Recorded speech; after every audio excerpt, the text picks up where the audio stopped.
Jenny Michael here with Hardwood Floors and More. For years, we've been talking about our flooring and lighting gallery, but did you know we are also your one-stop shop for wallpaper?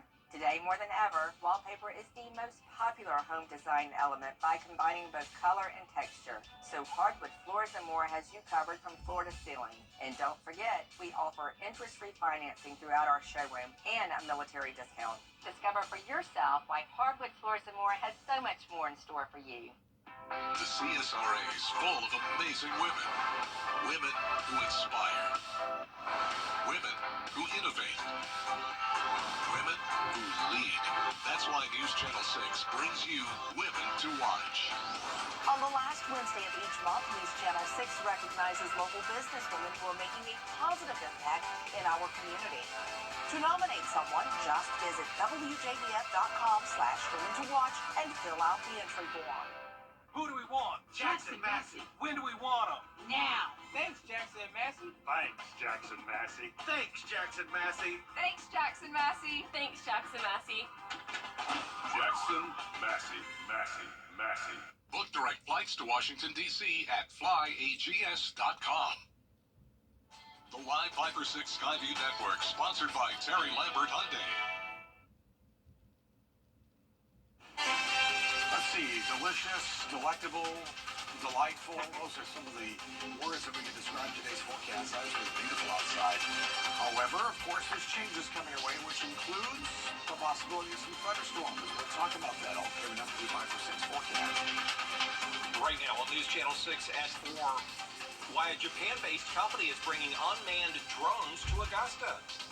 Plus, a former candidate is speaking out after Columbia County's Board of Elections decides not to count votes by hand. And the proposal to build a poultry plant in Aiken County. We'll tell you all about that as News Channel 6 at 4 starts now. Live from Television Park, this is WGBF News Channel 6 at 4.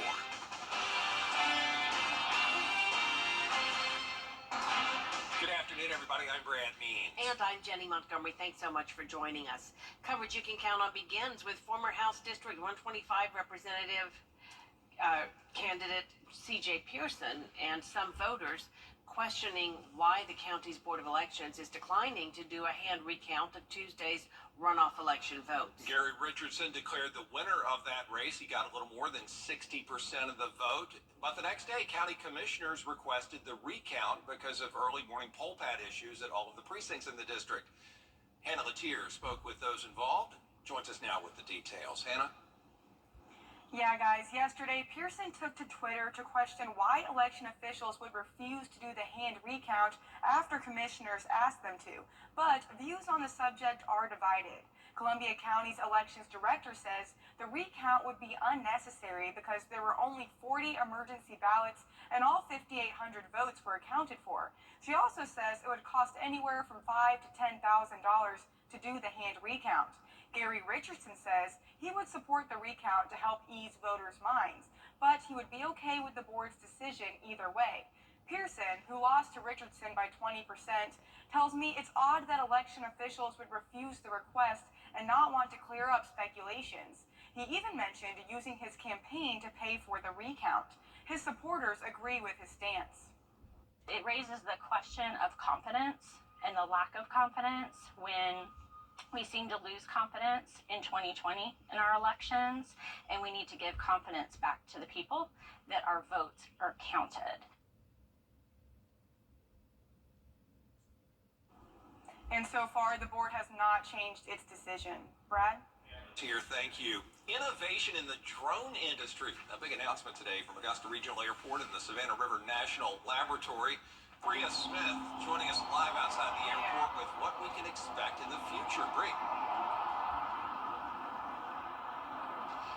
That's right, Brad. Well, Skyworks and its partners plan to bring the idea of a flying car to the Augusta area using high-tech and newly developed drones.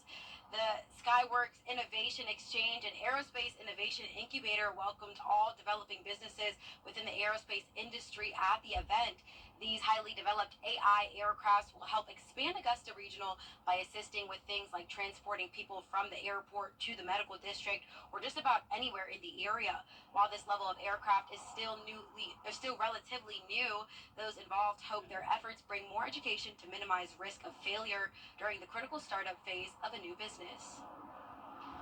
You know, we'll have young men and women taking jobs in this, working with it, hopefully staying here with SRNL's affiliation with the group. They be hangar space to do assembly and maintenance on these and pilot training. So I just think from Augusta's point of view, it will bring the whole world here to be involved in the development of this technology. Project leaders say plans for aircraft use for Augusta is expected in 2026. Live in Augusta, Bria Smith, WJBF, News Channel 6. It is time now to take a first look at our forecast. Yeah, it has just been an absolutely beautiful day. Warm, polleny. Our chief meteorologist. All that coming up with your forecast in just a few minutes. Jenny, Brent. All right, we appreciate it, Tim. Thank you. 2 Columbia County homes were damaged after they were hit by a truck this morning. Cleanup is underway after a car drove off the road on Malone Way, which is off Furious Ferry Road in Evans. A homeowner said the truck hit the side of the garage of one house before hitting the side and back porch of the other house. People were home at both houses when it happened. I was upstairs and my mom was downstairs right on the couch. I hear a huge loud bang downstairs. My mom's kind of like upset about the situation, and so I come downstairs and I see a truck halfway through my house, and so I instantly called the cops and kind of let them know what was going on. The sheriff's office is still working to figure out why the truck left the road. In Richmond County, a deadly crash investigation is underway. It happened this morning on Twig Street at Wrightsboro Road. Deputies say a single vehicle ran off the road and hit a tree. The victim is identified as 17-year-old Jermaine Odom. He died at the scene. The coroner is also investigating. The long-awaited second phase of the Wrightsboro Road project is finally moving forward. City leaders giving the go-ahead for crews to get to work on Wrightsboro Road. They're doing a massive reconstruction project. It's a nearly $7 million undertaking. It'll go from Mark's Church Road all the way down to Highland Avenue. Talking about new sidewalks and, by far, most importantly of all, resurfacing. So phase 2 will be a continuation of phase 1. So we're going to redo the roadway, so we'll have to rebuild part of it, and it'll be, nice and a lot smoother than it is today. We're also going to try to address some of the drainage issues, install sidewalks, and install handicap ramps. Also, Wrightsboro is going to see the city's first widespread use of solar-powered streetlights. They're a third cheaper than regular streetlights and will save $150 a year per light. Potential poultry processing plant in Aiken County sparking some interest. Could be a multi-million-dollar investment. Here's Aiken Bureau Chief Sean Cabbage-Stalk. It's called Project Sunny, and the House of Rayford plant could be located here along Frontage Road in Aiken County, and it could benefit from incentives from the city.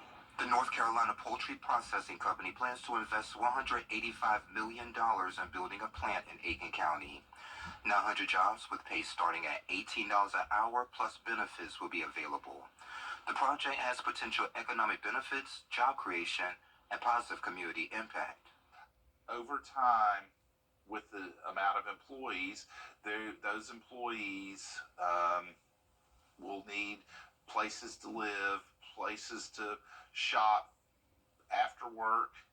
So having these the availability of these plants like this, I think, benefit potential growth along the north side. Meanwhile, city leaders will discuss those possible incentives at their next council meeting on March 25th. In Aiken County, I'm Aiken Bureau Chief Sean Cabbage-Stalk, WJBF News Channel 6. Coming up, a rite of passage that's rooted in community. The meaning and hometown history of a local debutante club. Next. And tomorrow, if your tea time is in the morning, that's probably the best bet, I would say, because we're going to have some afternoon showers and storms. Let's do it in the morning, and then dodge those showers and storms late. A full look at your Market 6 forecast coming up in a few minutes. Mirror and everyone belongs. Join today. Find your why for a better us. Debutante balls are an elegant tradition here in the United States, but in Europe, they've been celebrated for centuries. If you watch the Netflix show Bridgerton, you know what we're talking about. But these introductions to society balls have different meanings depending on who you talk to. News Channel 6's Ken Vickers with more on the impact it's made on young girls in our area. It's this month's Hometown History.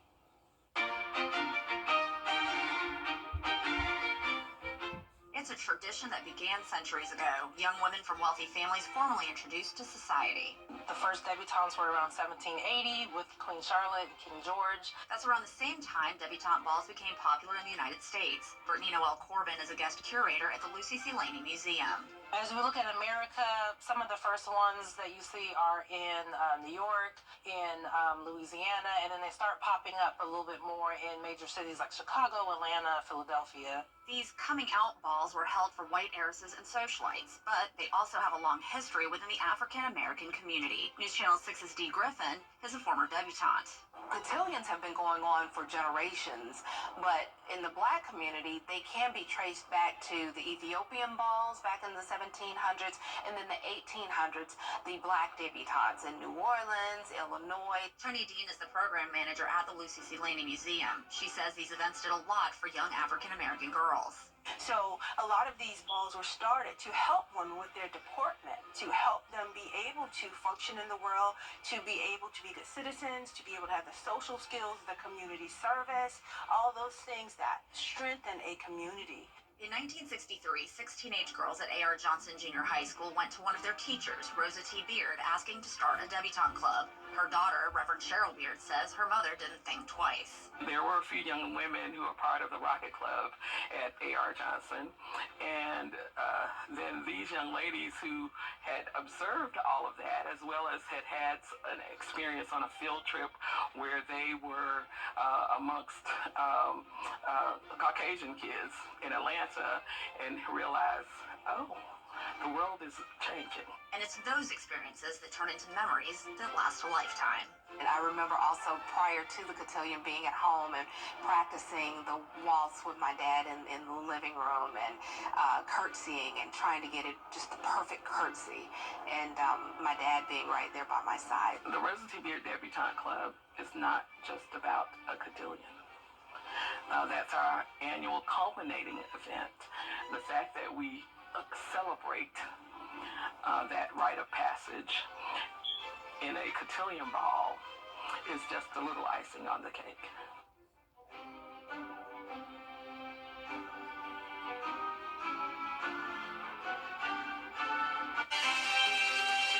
The original name for the local organization and nonprofit was the Augusta Adult Society Debutante Club. The name was changed decades later to what is now known as the Rosa T. Beard Debutante Club. We'll be right back. I'm Attorney G. All right, thank you, Tim. Tim, thanks. This is National Pie Day. Coming up, what it means and how it is celebrated. Guess which bed's right for you? Yes, you. That's right. That's the problem. Your body's unique like you. That's why Weinberger's offers Bed Match. You come into our store, lay down on a patented diagnostic bed that determines the best luxury king-style mattress for your body. Not just for anybody, for your body. Can you take the guesswork out of buying a mattress at Weinberger's? Yes, you can.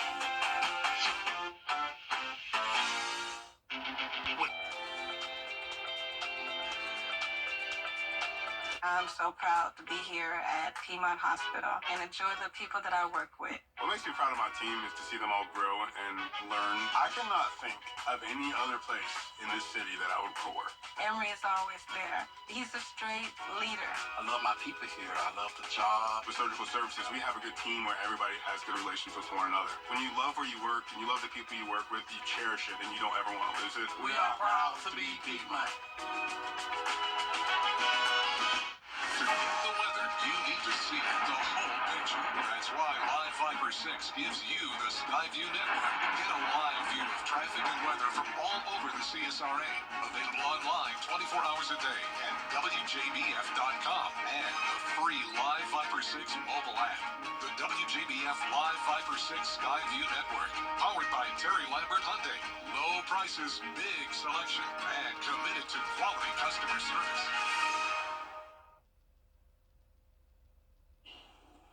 Today's a special day for so many folks. It's Pi Day, and math enthusiasts and bakers celebrate 314.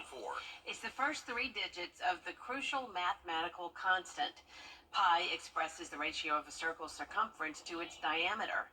In 2009, Congress designated every March 14th to be the big day, hoping to spur more interest in math and science.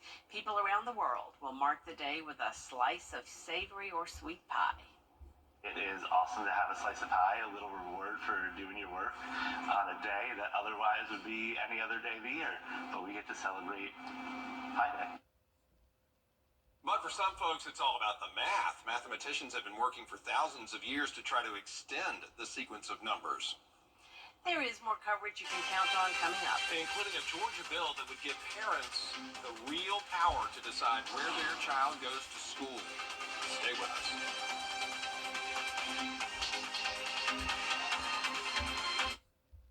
People with disabilities in an eligible vehicle. Visit Master Buick GMC.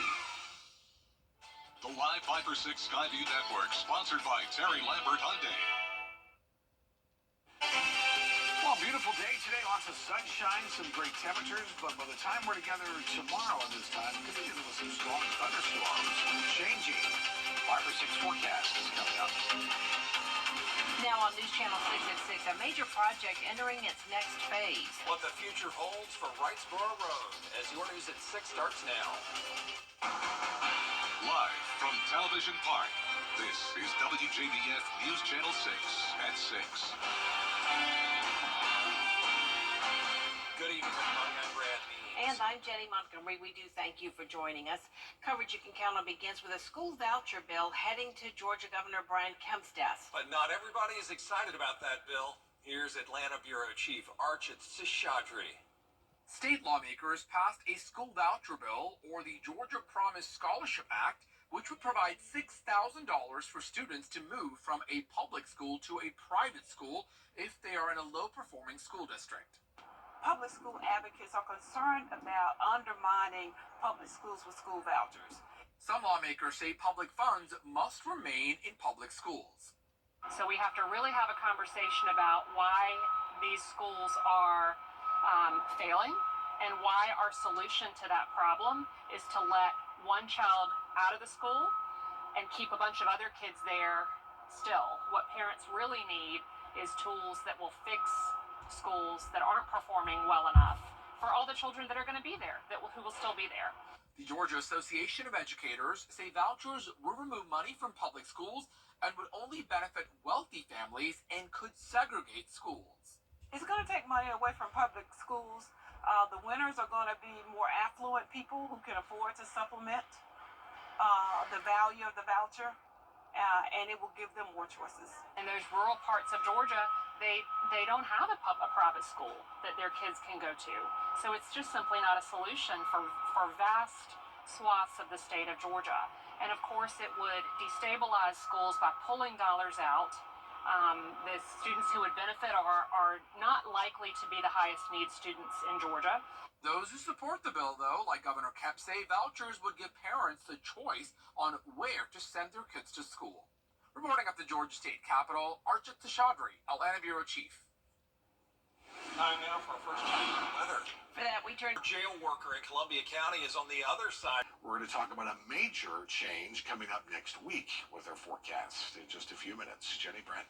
Tim, thanks. A former jail worker in Columbia County is on the other side of the bars tonight. Deputy Jailer Riley Peters is charged with violation of oath and providing a telecommunication device to an inmate. Investigators say Peters was charging inmates to use a cell phone. He just started his job in January, but they fired him. Innovation in the drone industry. A big announcement today from Augusta Regional Airport and the Savannah River National Laboratory. Bria Smith joins us live outside the airport with what we can expect there in the near future. Bria? That's right, Jenny. Well, Skyworks and its partners plan to bring the idea of a flying car to the Augusta area through high-tech and newly developed drones.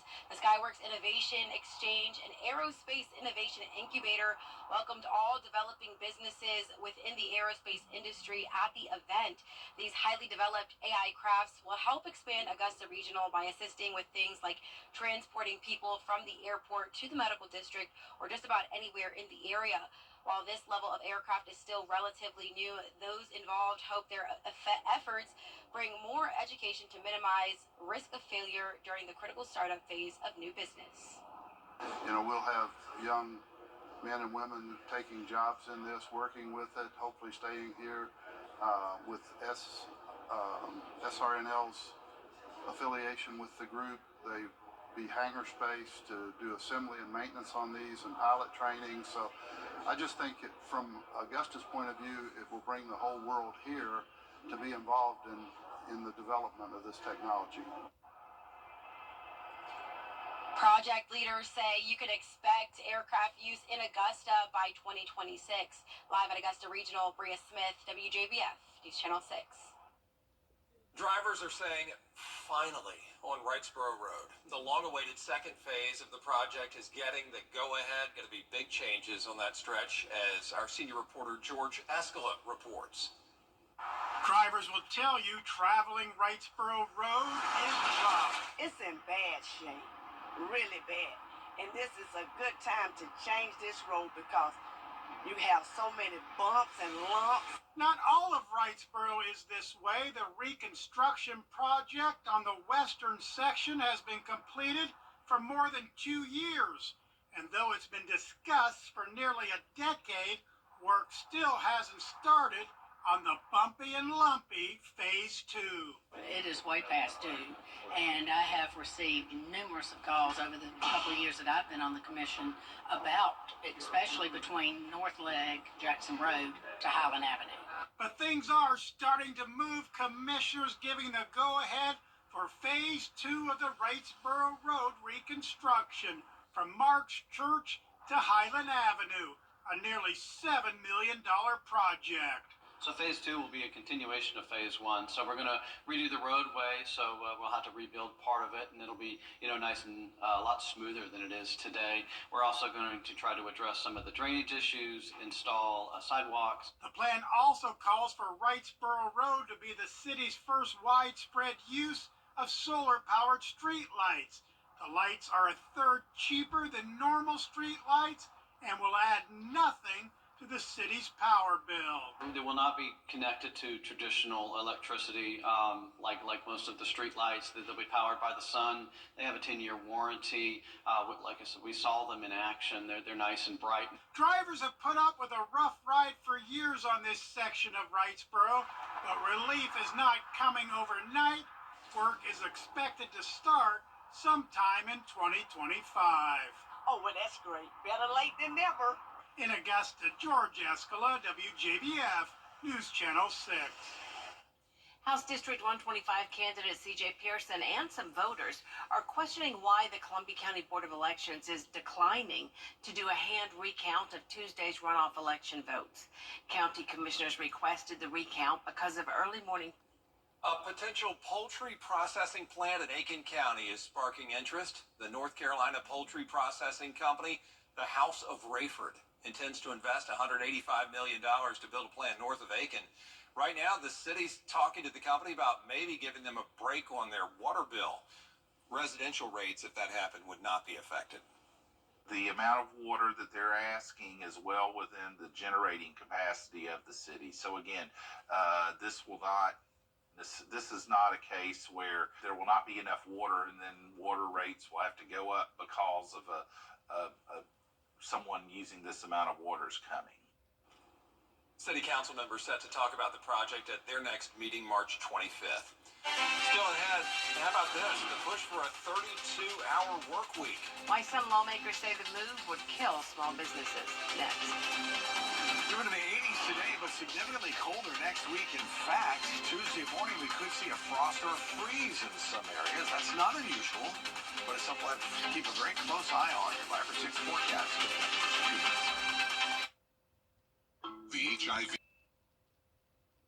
Today, lawmakers in the Senate held a hearing on the need for a 32-hour work week. The hearing only lasted about 90 minutes.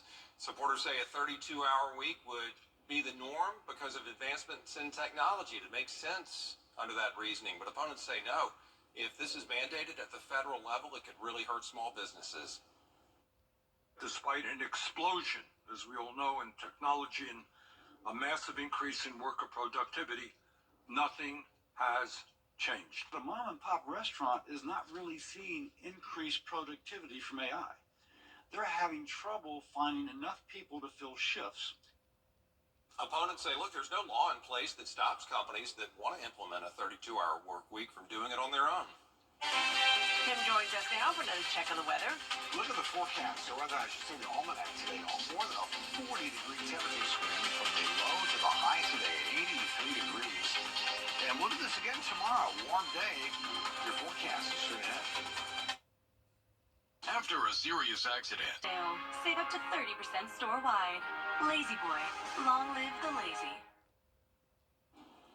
Krispy Kreme is celebrating St. Patrick's Day with free green donuts. The donut chain's giving away free green original glazed donuts to celebrate the luck of the Irish. Fans can claim their free sweet treat by wearing green to a Krispy Kreme location between March 15th and 17th. The chain also releasing 4 new St. Patrick's flavors. Those are fancy. Yeah, and thanks to Terry Morrison, Mary's husband, for bringing some donuts in this morning. Some of them were green. Wait, there's donuts? There were. You know, always were when there's the evening. Yeah, evening guys. The daytime people Yeah. doesn't stand a chance. Vultures overhead. All right, here we are, 83 tomorrow. That's a beautiful day. That is gorgeous. But by afternoon, that's when we'll see those thunderstorms roll in. Same thing for Saturday. Looks nice, but not nearly as much rain for Saturday and Sunday. Nice temps. All right, Tim, thanks a lot. We appreciate you watching. And we will see you again for News Channel 6 at 11. Have a great evening, everyone.